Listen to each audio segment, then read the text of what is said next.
Hello, welcome to Kitchen Basics 101, where I teach you the bare bone basics as if you've never cooked a day in your life from the perspective of a mom.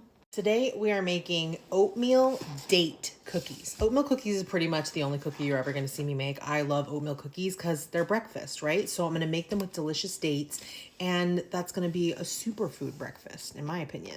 And I know sometimes people are like a little intimidated to work with dates because it's probably not your like everyday American fare if you're American, but I promise you they are so delicious, they're so sweet, they're full of fiber, and they're good for you.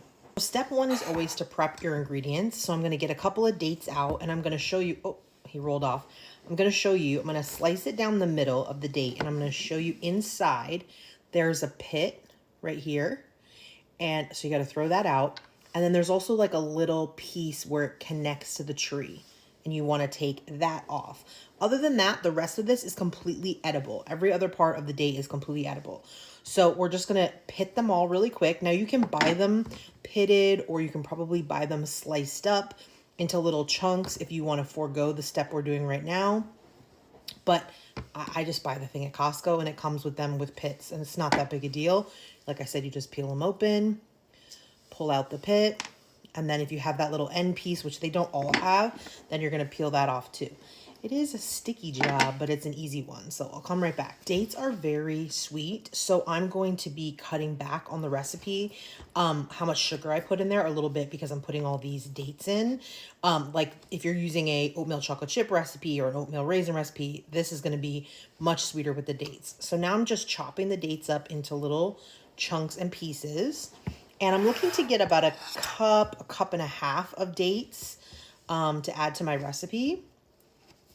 So I'm going to put them into this measuring cup. I think I'm going to toss them in a little bit of flour just because they're going to stick to each other pretty aggressively. Because like I said, dates are really super, super sticky. So after I get my measurement, I'm going to get a bowl and probably give them a little toss with just a touch of flour to help break them up into their individual pieces, which will hopefully distribute them more evenly in the batter. Because if I just put a clump of them in the batter, no matter how much, see how it sticks together? No matter how much I mix it up, right? It's gonna stay clumped together and I don't want that. Let's get the rest of our ingredients together. We're doing 2 cups of flour. I used my cup measurement for the date, so now I have to use my half cup. So I'm gonna have to do 4 of these. You do not have to sift if you do not want to sift. I like to sift. I think it makes just like fluffier and lighter, but it is not a requirement. So if you do not have a sifter, do not worry. You do not have to sift. What you see me doing is scooping it into my measuring cup instead of dipping my measuring cup into the flour. And this is because you're gonna have a tendency to put too much flour. You don't want the flour to be compacted at all, not like you do the sugar. The brown sugar you don't want to be compacted, but the flour you don't. So what I use is a scooping method. You could also use a scale. If you have a kitchen scale, that is the most accurate way to measure your flour is by grams. So if you have a kitchen scale, do that. Me personally, I don't have a kitchen scale. Maybe someday, but I don't have any space for anything in my kitchen right now, but I will get one, I promise. So I think I need one more, right? 2 cups of flour. Cookies are definitely the most forgiving baking thing. If you do a cake or a souffle, it has to be very specific, but cookies are pretty forgiving. So then we're also going to do a teaspoon of baking soda. Baking soda provides lift to the cookies, so that's why you're gonna add it, so that, you know, they puff up a little bit and they've got like a lighter texture to them. They're not flat. And I'm just going to give that a sift. See, I just love how it gets all light and fluffy.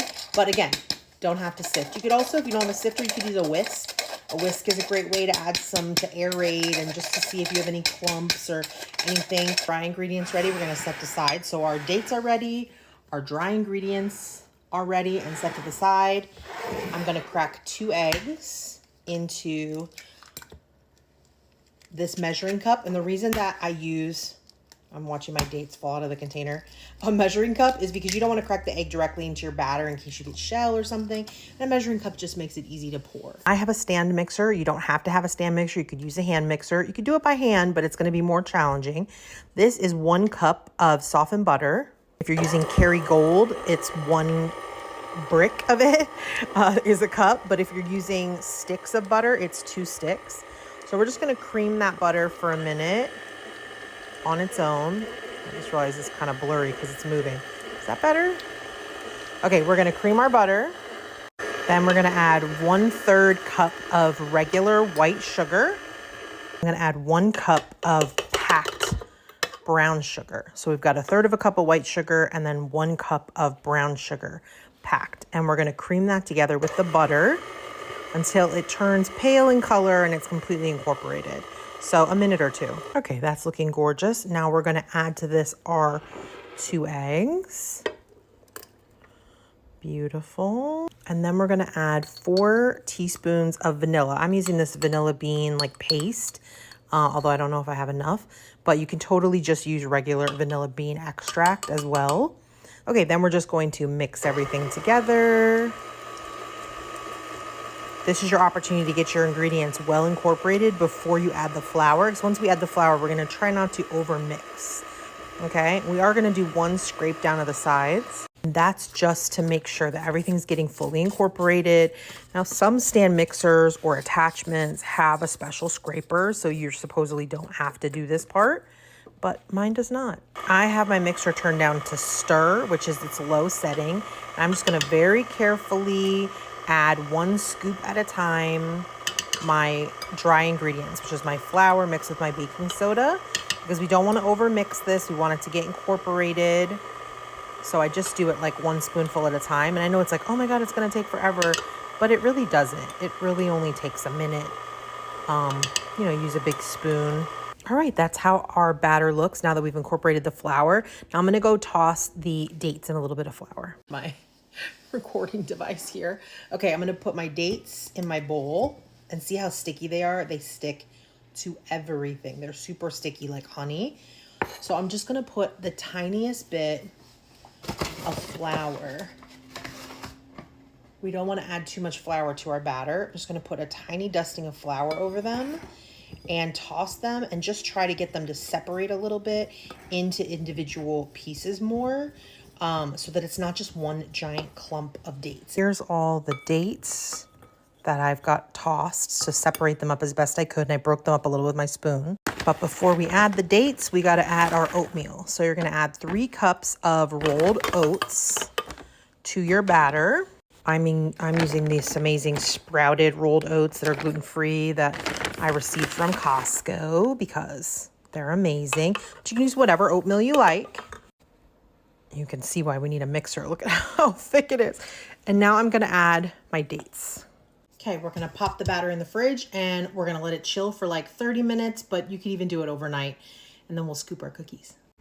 Okay, scooped them out with a big scooper, popping them in the oven for 9 minutes. They're not going to look completely done and they're going to stay kind of puffed up, but they're just going to be a little brown around the edge. And then you're going to pull them out and let them cool. I've been patient and I've let it cool. And now it's time to taste. Look at how soft and chewy, but cooked. See the brown on the bottom? I'm so glad I backed off that sugar. They're not too sweet at all. I would have put more dates. That's the only thing.